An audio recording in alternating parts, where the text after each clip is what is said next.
ইশরাক ভাই তাবিদ ভাইদের কাছে পয়সা নিয়ে এদের বাসা ভাড়া দিয়েছি।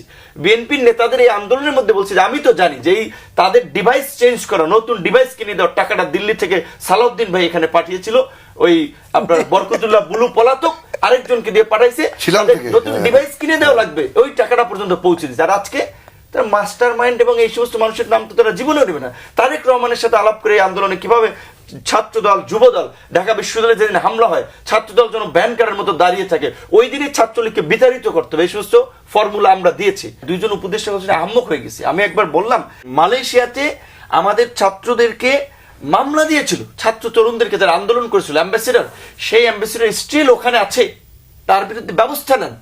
এবং যারা গুরুত্বপূর্ণ জায়গা, যে মরক্কোর রাষ্ট্রদূতের তো কাজকর্ম দেখেছেন, তো এরকম যারা এখনো বিদেশি মিশনে আছে অনেককে সরানো হয়নি। দেশের মধ্যে যারা আগের আপনার এই প্রশাসন চালাইতে হলে সচিবদের চেয়েও আপনার এই যে 10টা বিভাগ, 10 বিভাগের 10 জন বিভাগীয় কমিশনার কিন্তু গুরুত্বপূর্ণ, হোল বিভাগকে তিনি অ্যাডমিনিস্ট্রেশন কন্ট্রোল করেন।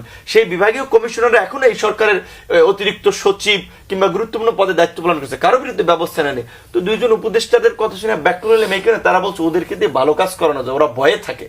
তার মানে তারা একটা কম্প্রোমাইজ করছে, কম্প্রোমাইজটা এমনি এমনি করে নাই, মাল পানি নিয়ে পুনর্বাসন করছে। যেখানে আমরা বলছিলাম যে এই আমলাতন্ত্র থেকে শুরু করে ব্যবসায়ীদের সব ক্ষেত্রে পুনর্বাসন করা হচ্ছে। এমনকি আপনি এই বিপ্লবী ছাত্র নেতাদের কথা বলেন, ভাই মঞ্জু ভাই, ঠিক আছে সিম্পাথি থাকতে পারে, সিম্পাথি আমার চেয়ে আরো বেশি ছিল না, কারণ এই ছেলেদেরকে বলা চলে তাদের রাজনৈতিক ভাবে তৈরি করেছে বিশ্ব। হ্যাঁ, মঞ্জু ভাই সেখানে ডোনেশন আছে, মঞ্জু ভাই আমাকে দিয়েছিল, আমি ওদেরকে দিয়েছি। এই যে ইশরাক ভাই তাবিদ ভাইদের কাছে পয়সা নিয়ে এদের বাসা ভাড়া দিয়েছি। বিএনপির নেতাদের এই আন্দোলনের মধ্যে বলছে যে আমি তো জানি যে এই তাদের ডিভাইস চেঞ্জ করা, নতুন ডিভাইস কিনে দেওয়ার টাকাটা দিল্লি থেকে সালাউদ্দিন ভাই এখানে পাঠিয়েছিল, ওই আপনার বরকতুল্লাহ বুলু পলাতক আরেকজনকে দিয়ে পাঠাইছে, নতুন ডিভাইস কিনে দেওয়া লাগবে, ওই টাকাটা পর্যন্ত পৌঁছে দিচ্ছে। আর আজকে তারা মাস্টার মাইন্ড এবং এই সমস্ত মানুষের নাম তো তারা জীবনেও নেবে না। তারেক রহমানের সাথে আলাপ করে এই আন্দোলনে কিভাবে ছাত্রদল যুবদল ঢাকা বিশ্ববিদ্যালয়ে যেদিন হামলা হয় ছাত্রদল যেন ব্যান করার মতো দাঁড়িয়ে থাকে, ওই দিনই ছাত্রলীগকে বিতাড়িত করতে হবে, এই সমস্ত ফর্মুলা আমরা দিয়েছি, আমরা সেটা ইমপ্লিমেন্ট করেছি।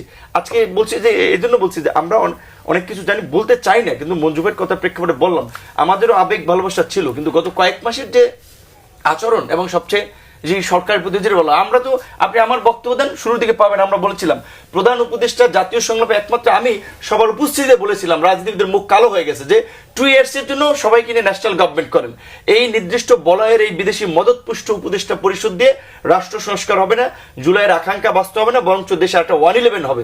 অনেক বলছিলেন, কথাটা ভালো লাগে নাই, কিন্তু আমরা বলেছিলাম এই দেশে ক্ষমতার চেয়ারে যে বসে ওইটার প্রতি তার মোহ তৈরি হয়, মহব্বত তৈরি হয়, ছাড়তে চায় না। তো এখন আমি বললাম, আজকে বললাম নর্মাল প্রক্রিয়া এই দেশে ইলেকশন হবে না, আপনি লিখে নেন, হবে না আন্দোলন, এবং আরো দেখেন সামনে কি পরিস্থিতি তৈরি। কিন্তু আমরা যদি ন্যাশনাল গভর্নমেন্ট করতে পারতাম, এইখানে সকলের স্টেক থাকলে এই আন্দোলনকারীদের অভ্যুত্থানের অংশীজনদের এই পরিস্থিতির মধ্যে দিয়ে যেতে হতো না। কাজে এখনো আমরা যেটা বলবো, আমার তারপর আপিলটা থাকবে, আমরা সরকারকে আমরা সহযোগিতা করতে চাই, প্রফেসর ইউনূসের মর্যাদাকে বিশ্বে আরো উঁচু করে ধরতে চাই। তিনি একটা এই কর্তৃত্ববাদী শাসনের পরে, একটা গণ অভ্যুত্থানের পরে একটা দেশে ইতিবাচক পরিবর্তন এনেছেন, বাংলাদেশকে নতুনভাবে এগিয়ে নিয়েছেন, এইটা তার নামের পেছনে যুক্ত হোক, আমরা এটা চাই। কিন্তু তার যে টিম খুব ভালো টিম আমরা মনে করি না, সেজন্য মঞ্জু ভাইয়ের সাথে এইখানে একমত।